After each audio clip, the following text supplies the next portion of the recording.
Hi, I'm David Hill, Chairman of Birchills Telecom. I've been working from my home office, which you see here, for several years. It's a great example, I think, of remote working, and I'd like to share what's here with you in order that you might actually consider buying some of it yourself and setting up your own office, and it might give you some tips around that sort of idea. So, without more ado, let's have a look at what we've got. It all starts with the router here, which is where the broadband comes in. There are 4 wires that I've got on the back of my router. One leads to a subsidiary computer that's over there. One leads to my main computer that's here.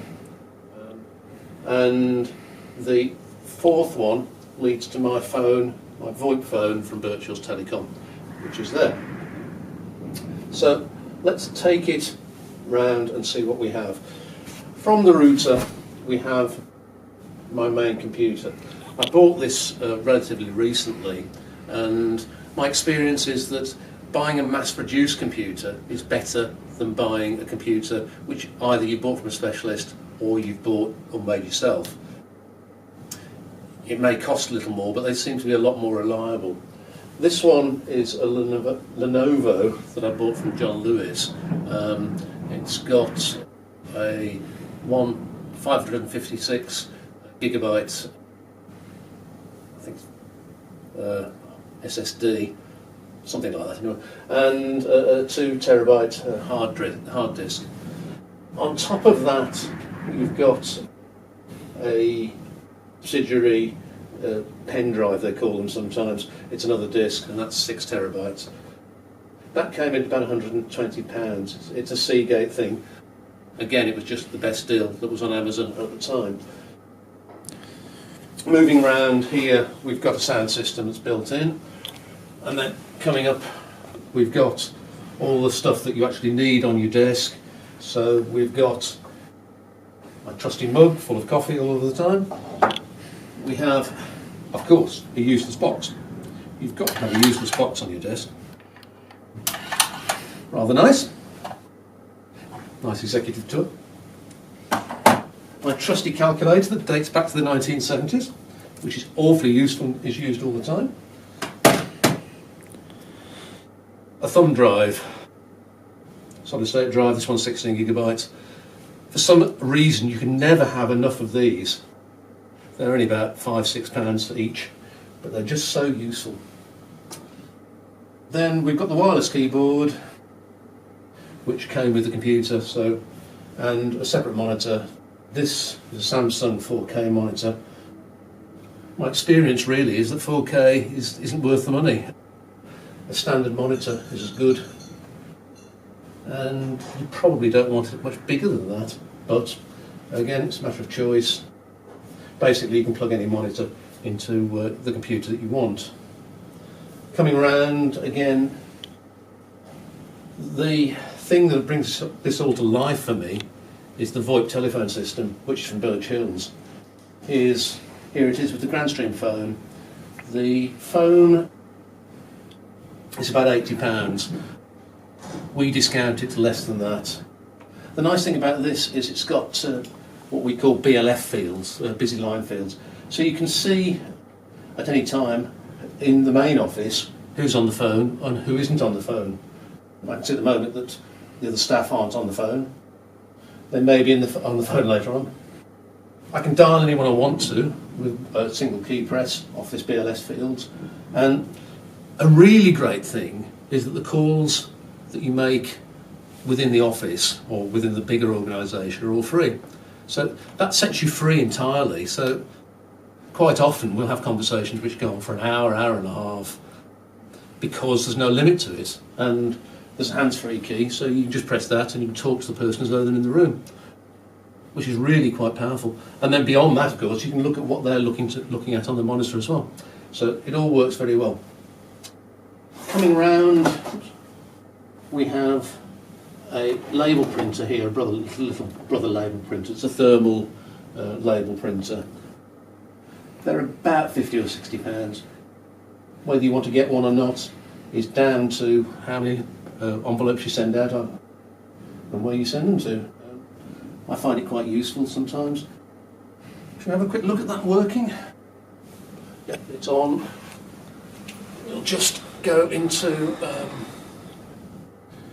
the application on here. We go, and let's print a label. So there it goes, and there's my label,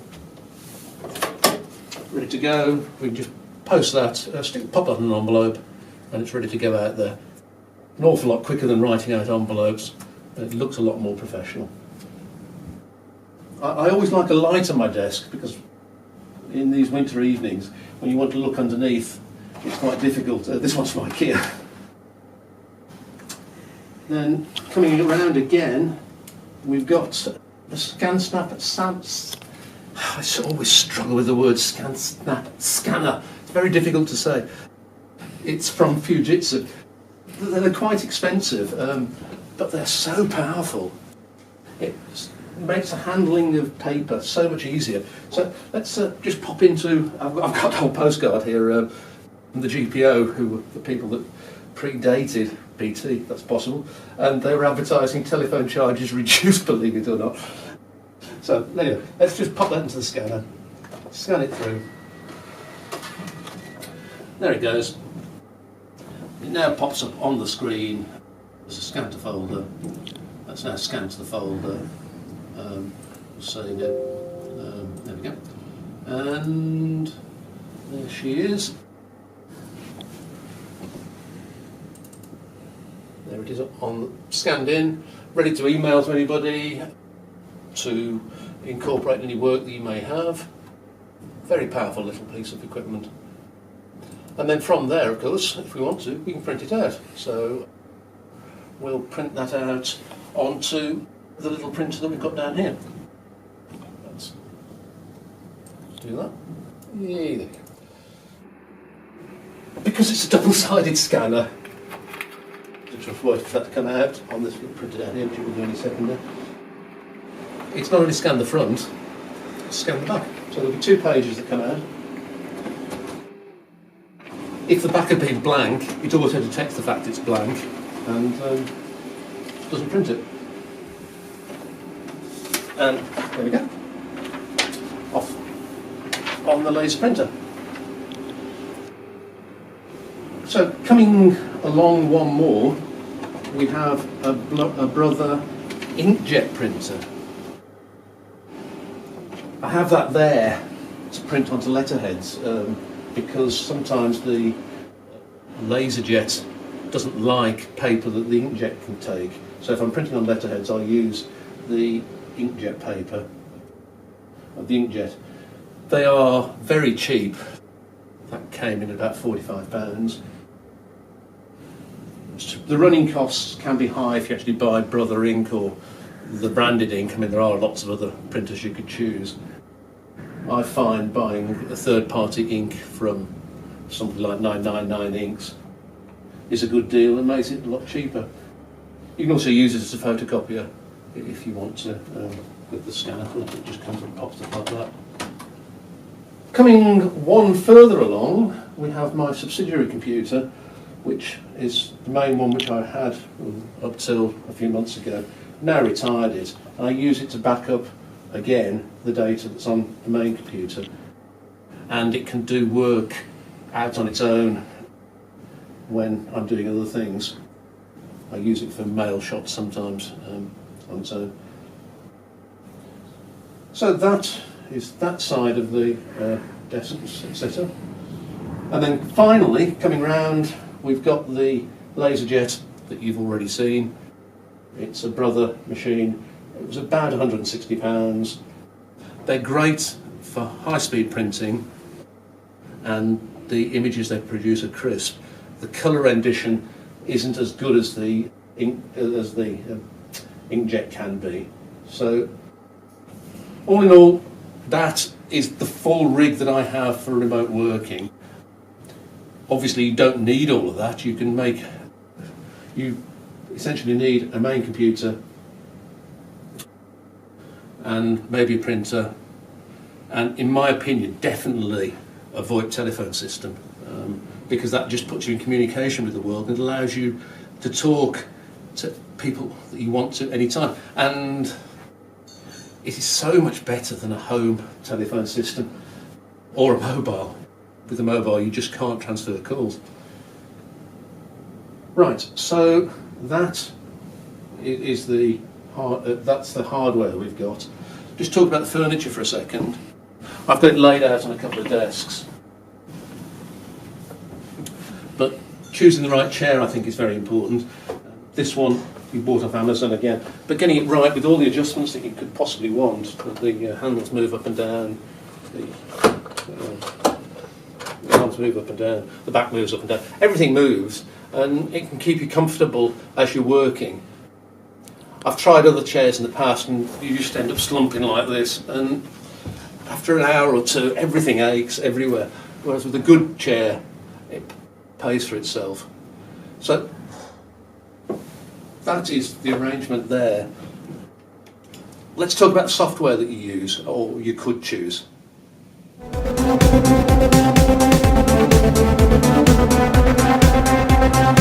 So I'd like to talk about the software that you might want to put onto your remote working station.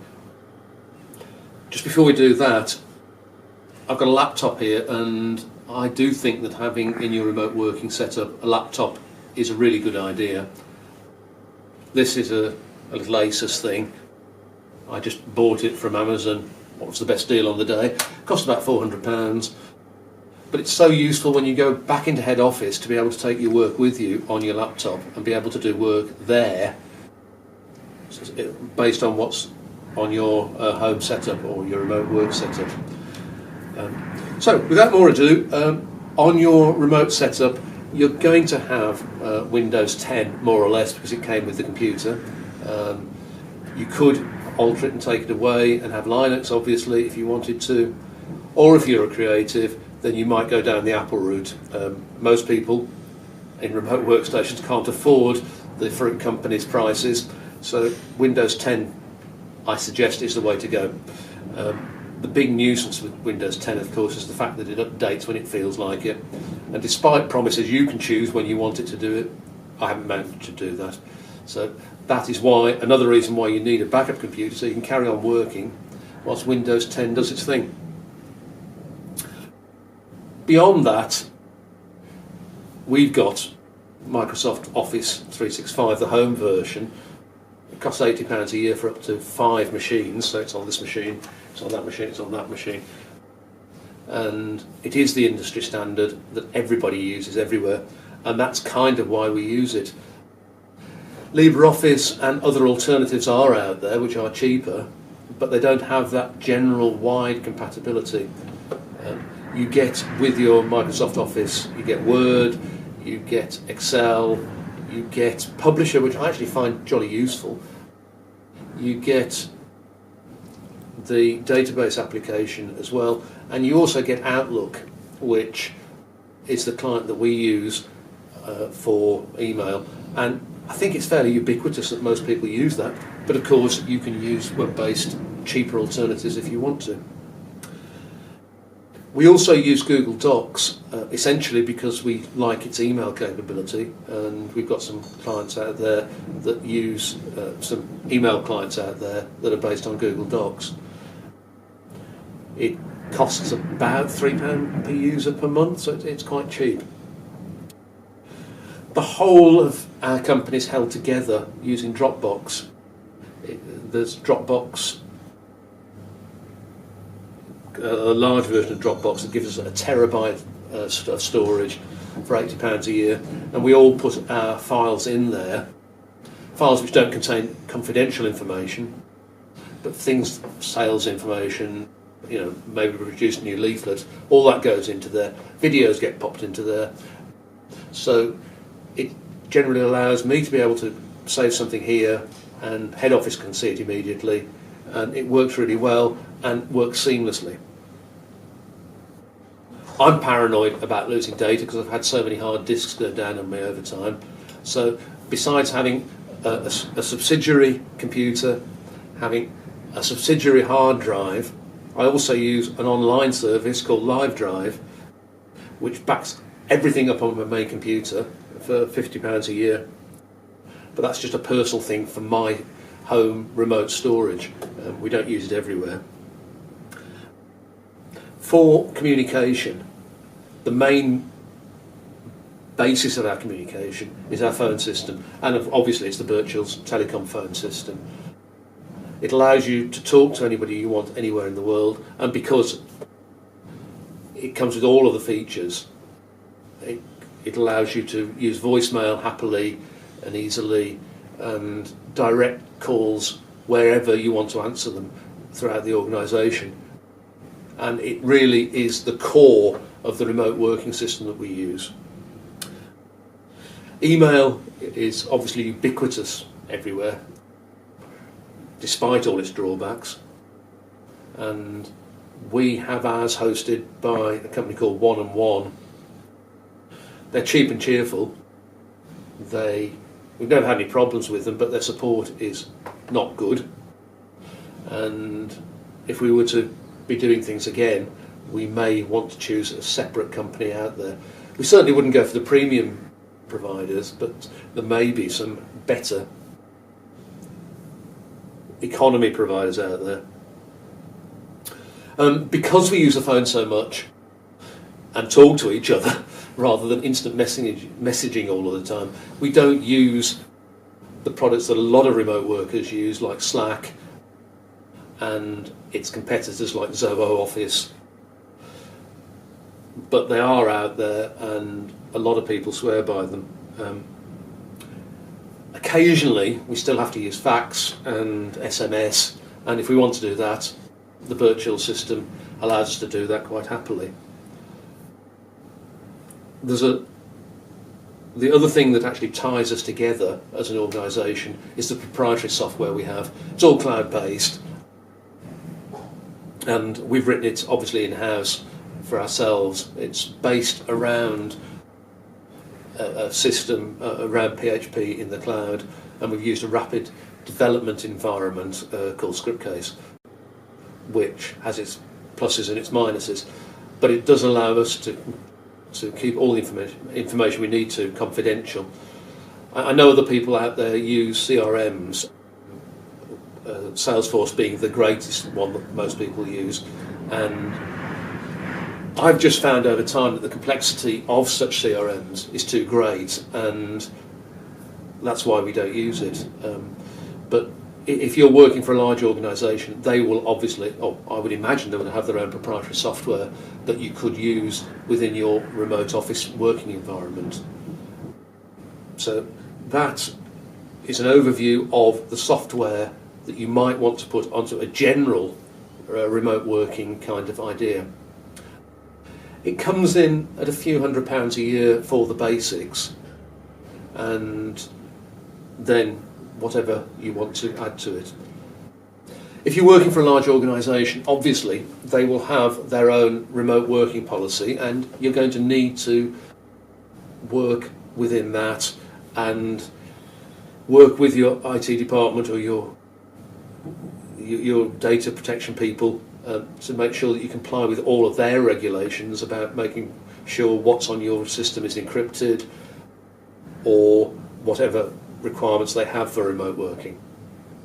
So that's been a brief overview of what you might want on a remote workstation from your software point of view, and now we'll have a look at cost.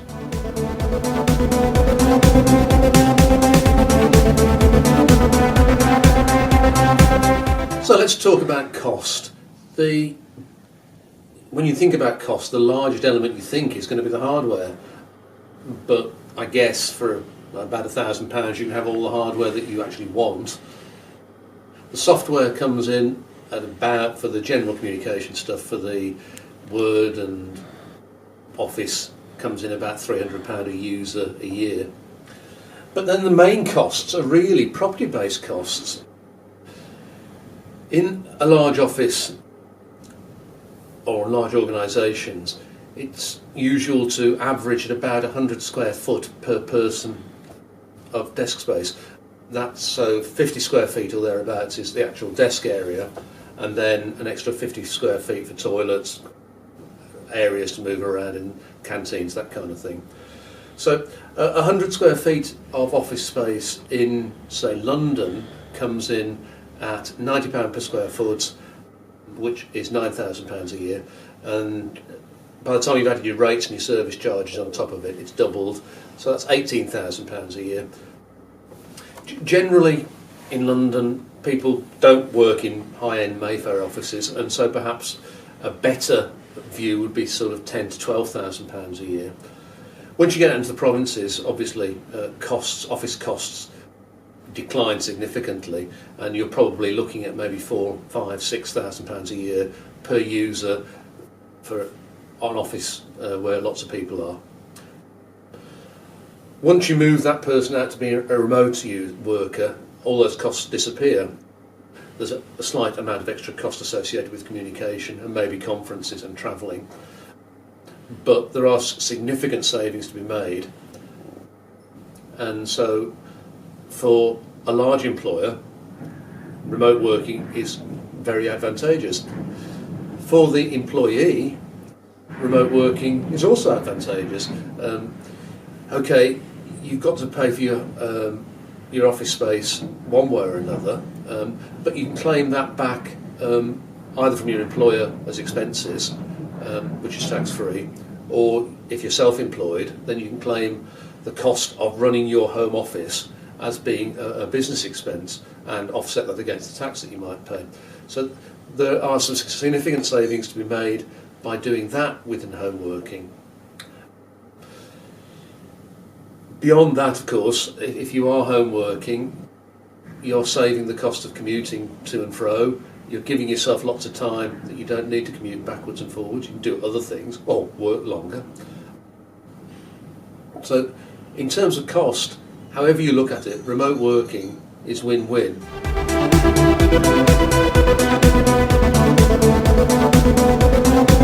So we've given you an overview of the hardware, the software that we use, and the costs associated with the overall system. I hope you find it useful. Thanks for watching.